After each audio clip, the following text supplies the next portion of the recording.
अस्सलाम वालेकुम, how are you grade 3। उम्मीद करती हूँ आप खैरियत से होंगे। अच्छा जी ग्रेड 3, हम लोगों ने कल के लेक्चर में ये बात की थी कि हमारे इन्वायरमेंट में पोल्यूशन कैसे फैलती है। बहुत लंबा टॉपिक लेक्चर मैंने आपको दिया था और पूरे कॉन्सेप्ट के साथ आपको समझाया था कि जब भी हमारी एयर, हमारे लैंड या हमारे वाटर में जब हार्मफुल चीज़ें ऐड होती हैं, केमिकल्स ऐड हो जाएं या ऐसी चीज़ें जो नुकसान देती हैं, तो इसको हम लोग पोल्यूशन कहते हैं। फिर ना मैंने आपको बताया कि पोल्यूशन को ख़त्म करने के तरीके कौन कौन से होते हैं, जिसमें हमने 3 R's के बारे में पढ़ा था।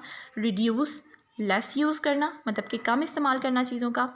उसके बाद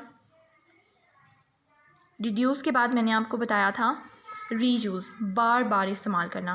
और फिर मैंने आपको बताया था रीसाइकल, कि हम लोग अपनी चीज़ को इस तरह से चेंज कर दें कि वो बार बार इस्तेमाल हो सके। तो आज हम उसके बारे में एक वीडियो देखते हैं जिसमें आपको ज़्यादा अच्छे तरीके से समझ आएगी।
देखें ज़रा बेटा, यहाँ भी आपको नज़र आया था कि उसके पास एक प्लेन गुजरा है और उसके अंदर से क्या निकल रहा था, धुआं।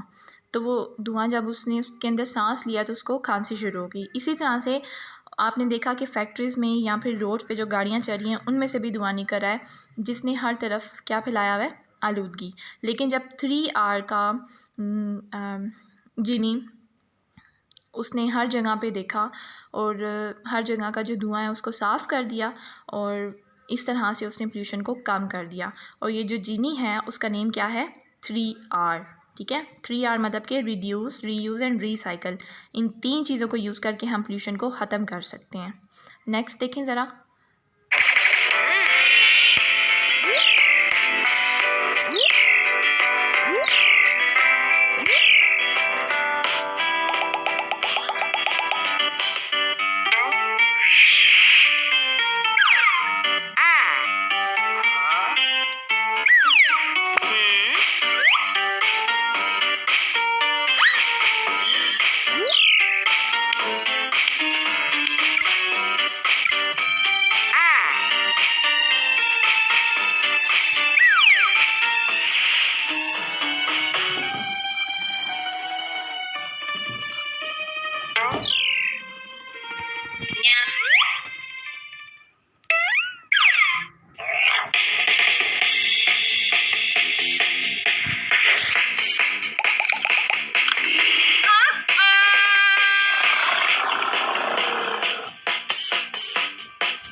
देखिए यहाँ पे वो आपको बता रहा है कि आप प्लास्टिक बैग यूज़ ना करें, बल्कि आप किसी कपड़े का या फिर जूट का बैग आप इस्तेमाल कर सकते हैं जब आप शॉपिंग कर रहे हो तो। एंड यहाँ पे वो आपको बता रहा है कि आप प्लास्टिक बैग का यूज़ जो है वो रिड्यूस कर दें, मतलब कि उसको कम यूज़ करना शुरू कर दें।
अब आपको पता है हमारे दुनिया में पानी की कमी आहिस्ता आहिस्ता बहुत ज़्यादा होती जा रही है।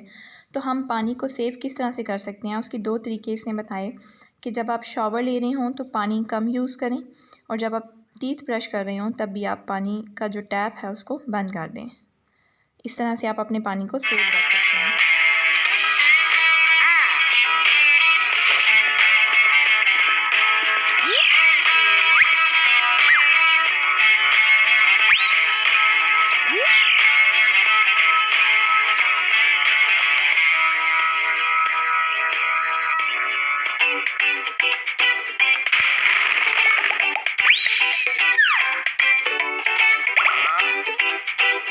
अब वो आपको रीयूज़ के बारे में बताने लगा है, और इस बच्चे ने क्या किया है, अपने जो पुराने टॉयज़ हैं उनको स्टोर रूम में गिरा दिया है कि अब मुझे इनकी ज़रूरत नहीं है, मेरे पास न्यू टॉयज़ आ गए हैं तो मैंने इनको नहीं लेना। अब देखें ज़रा हम उन टॉयज़ को क्या कर सकते हैं जो इस बच्चे ने वेस्ट समझकर टॉयज़ को फेंक दिया है, उन टॉयज़ को हम क्या कर सकते हैं।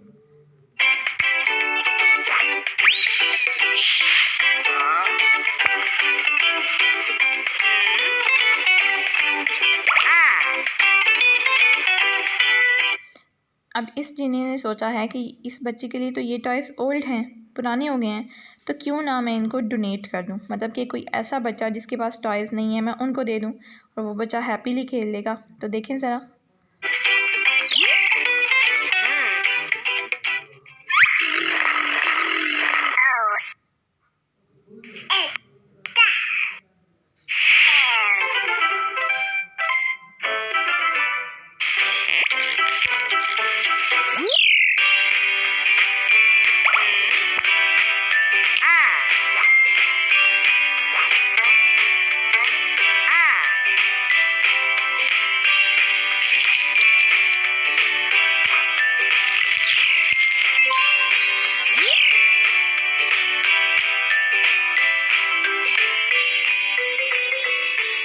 अब देखें इस जीनी ने जो ओल्ड न्यूज़पेपर्स थे उनको यूज़ करके गिफ्ट रैप कर दिए हैं सारे, मतलब कि ओल्ड न्यूज़पेपर जो एम ही फालतू पड़े हुए थे उनको यूज़ करके गिफ्ट को रैप कर दिया।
अब वो आपको बताने लगा है रीसाइकल के बारे में, कि हमारे पास जो पुरानी चीज़ें पड़ी हुई हैं उनको हम किस तरह से चेंज करें कि हम उनको दोबारा से यूज़ कर सकें। देखें ज़रा।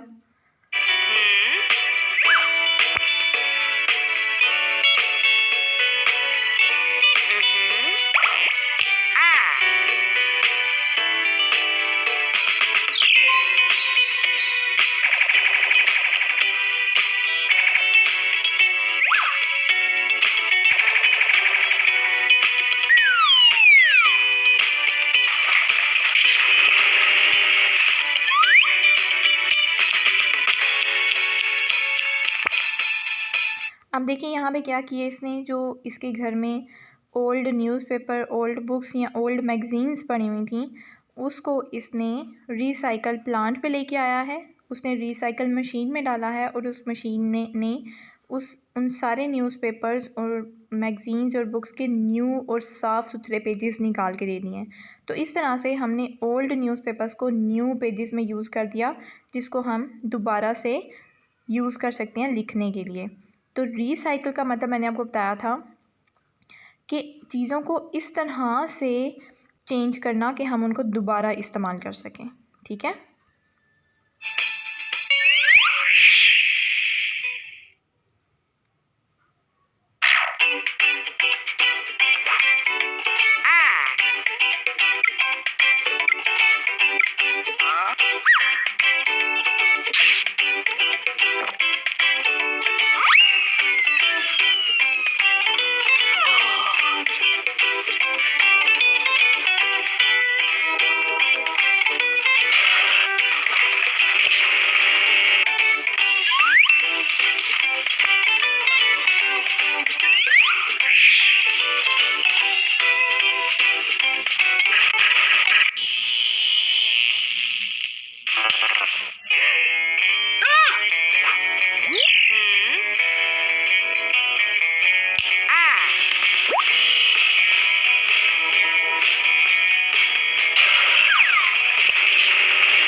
अब देखें, हमारा जो टीवी होता है घर में, उसमें शीशा भी लगा होता है और उसमें मेटल भी मौजूद होता है।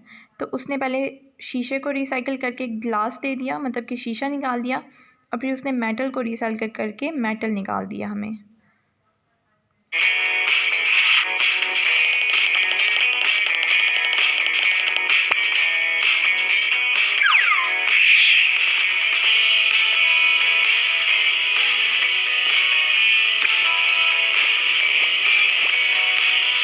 तो देखें ज़रा, हमारी जो पूरी वर्ड होती है वो इन्हीं 3 R's पे काम कर रही होती है। रिड्यूस, मतलब कि जो चीज़ें पोल्यूट कर रही हैं इन्वायरमेंट को, उसको कम यूज़ करें। रीयूज़, बार बार इस्तेमाल करें चीज़ को। एंड रीसाइकल, कि अगर हमारी चीज़ बार बार इस्तेमाल होने से ख़राब हो जाती है तो हम उसको इस तरह से चेंज करें कि हम उसको दोबारा इस्तेमाल कर सकें। तो इस तरह से हम अपनी पूरी वर्ड को पोल्यूट होने से बचा सकते हैं और पोल्यूशन कम कर सकते हैं।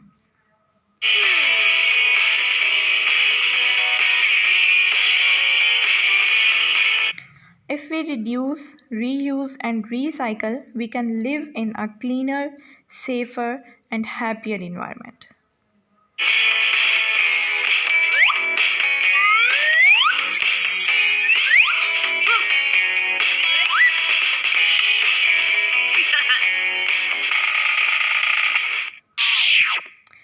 उम्मीद करती हूँ आपको पसंद आई होगी वीडियो। इसको बार बार देखें और आपने क्या करना है, एक साफ़ सुथरा पेज लेना है, जैसे कि आपका न्यूज़पेपर हो गया, उससे जो आपके न्यू पेजेस बन के आपके पास आए, कोई भी असाइनमेंट पेज आप ले सकते हैं, कुछ भी, और उसके ऊपर आपने कोई से 3 तरीके लिखने हैं, रिड्यूस करने के, रीयूज़ करने के और रीसाइकिल करने के। तीनों के आपने 3 एग्ज़ाम्पल्स आपने उसके ऊपर कोट करनी है। वीडियो के बाद हमारा एक छोटा सा लास्ट टॉपिक रह गया था, रिफ्यूज। अब रिफ्यूज क्या होता है कि कोई भी सेफ़ प्लेस लेना। जैसे कि आजकल बहुत ज़्यादा लोग घर बना रहे हैं, स्टोर्स बना रहे हैं या फैक्ट्रीज़ बना रहे हैं काम करने के लिए, लेकिन वो ये चीज़ें बना कहाँ पे रहे हैं? वो वहाँ पे बना रहे हैं जहाँ पर बहुत ज़्यादा दरख्त हैं। उन दरख्तों को काट कर वो जगह साफ़ की जाती है और वहाँ पे रोड्स बनाए जा रहे हैं, वहाँ पे घर बनाए जा रहे हैं, वहाँ पे स्टोर्स बनाए जा रहे हैं, फैक्ट्रीज़ बनाई जा रही हैं और आसपास की जो दरख्तों का इन्वायरमेंट है उनको भी वो ख़राब करते जा रहे हैं। तो एक तरफ हम इंसानों ने रिफ्यूज तो ले लिया है, अपने अपने घर बना के कोई एक सेफ़ प्लेस ले लिया कि हम इस जगह पे महफूज हैं, लेकिन उस सेफ़ प्लेस को लेने के अलावा एक नुकसान भी उन्होंने कर दिया है। क्या नुकसान किया है कि जो ट्रीज़ होते हैं, जो दरख्त होते हैं, वो हमारी इन्वायरमेंट को बहुत ज़्यादा साफ़ करते हैं। और फिर दूसरी बात कि उन प्लांट्स के ऊपर, उन ट्रीज़ के ऊपर जो एनिमल्स रहते हैं या जो छोटे छोटे प्लांट्स उनके ऊपर सर्वाइव करते हैं, वो भी उनका हैबिटेट, उनका घर जो है वो ख़त्म हो गया है। तो इसलिए हम इंसान एक रिफ्यूज लेने के लिए, होम्स लेने के लिए, स्टोर्स लेने के लिए, फैक्ट्रीज़ लेने के लिए इतने आगे निकल गए हुए हैं कि हमने अपने दरख्तों को काटना शुरू कर दिया। और दरख्त हमारी इन्वायरमेंट की पोल्यूशन को ख़त्म करने में सबसे ज़्यादा अहम किरदार अदा करते हैं। सबसे ज़्यादा इम्पॉर्टेंट ट्रीज़ होते हैं पोल्यूशन को रोकने के लिए। हमें अपने प्लांट्स को नहीं काटना चाहिए, बल्कि अपने घरों के बाहर या घरों के अंदर भी ज़रूर हमें प्लांट्स रखने चाहिए और अपने प्लांट्स की हिफाजत भी करनी चाहिए। उम्मीद करती हूँ आपको समझ आई है मेरे लेक्चर की, वीडियो भी आपने एंजॉय की है, जो मैंने आपको काम दिया है वो भी आप करेंगे। नेक्स्ट हम इंशाल्लाह न्यू चैप्टर के साथ आपके पास आएंगे। तब तक के लिए अल्लाह हाफ़िज़।